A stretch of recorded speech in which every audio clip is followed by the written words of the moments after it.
നമസ്കാരം. Daily news ഹൈലൈറ്റ്സിലേക്ക് സ്വാഗതം.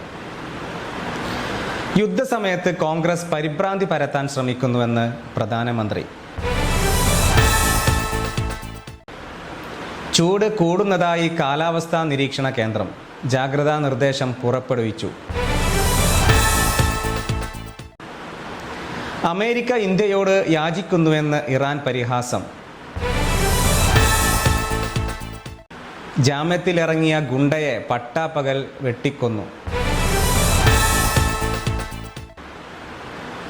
പാചകവാതകക്ഷാമം രൂക്ഷമാകുന്നു. 1.5 ലക്ഷം കുട്ടികൾ വീട്ടിലേക്ക്.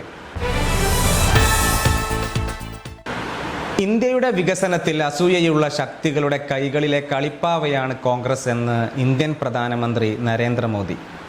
യുദ്ധത്തിന്റെ ആഘാതം സർക്കാർ കുറയ്ക്കാൻ ശ്രമിക്കുമ്പോൾ കോൺഗ്രസ് ജനങ്ങളിൽ പരിഭ്രാന്തി വർദ്ധിപ്പിക്കുന്നുവെന്ന് പ്രധാനമന്ത്രി പറഞ്ഞു. ഇറാനെതിരെ യുദ്ധം തുടങ്ങി വെറും ഒരാഴ്ച പിന്നിട്ടപ്പോഴാണ് ഈ നടപടിയെന്ന് ഇറാൻ ചൂണ്ടിക്കാട്ടി. കൊല്ലം കരുനാഗപ്പള്ളിയിൽ ജാമ്യത്തിലിറങ്ങിയ ഗുണ്ടയെ പട്ടാപ്പകൽ കാർ തടഞ്ഞു വെട്ടിക്കൊന്നു. ജിം സന്തോഷ് വധക്കേസിലെ പ്രതി ആലുവ അതുലാണ് റോഡിൽ കൊല്ലപ്പെട്ടത്. പാചകവാതകക്ഷാമം കാരണം കൊച്ചിയിലും പരിസരങ്ങളിലുമായി 2000 ഹോസ്റ്റലുകൾ അടച്ചുപൂട്ടുന്നുവെന്ന് സൂചന. അങ്ങനെയെങ്കിൽ ഏകദേശം 1.5 ലക്ഷം വിദ്യാർത്ഥികൾ ഹോസ്റ്റൽ ഒഴിഞ്ഞ് വീടുകളിലേക്ക് മടങ്ങും. ഈ തിങ്കളാഴ്ച മുതൽ വെബ്കോയുടെ സെൽഫ് പ്രീമിയം കൗണ്ടറുകളിൽ പൂർണ്ണമായും ക്യാഷ്ലെസ് പേയ്മെന്റിലൂടെ മാത്രമേ മദ്യവിൽപ്പന പാടുള്ളൂവെന്ന് ഉത്തരവ്. തിങ്കളാഴ്ച മുതൽ പണം സ്വീകരിക്കില്ല എന്ന നോട്ടീസുകൾ ഒട്ടിച്ചു കഴിഞ്ഞു.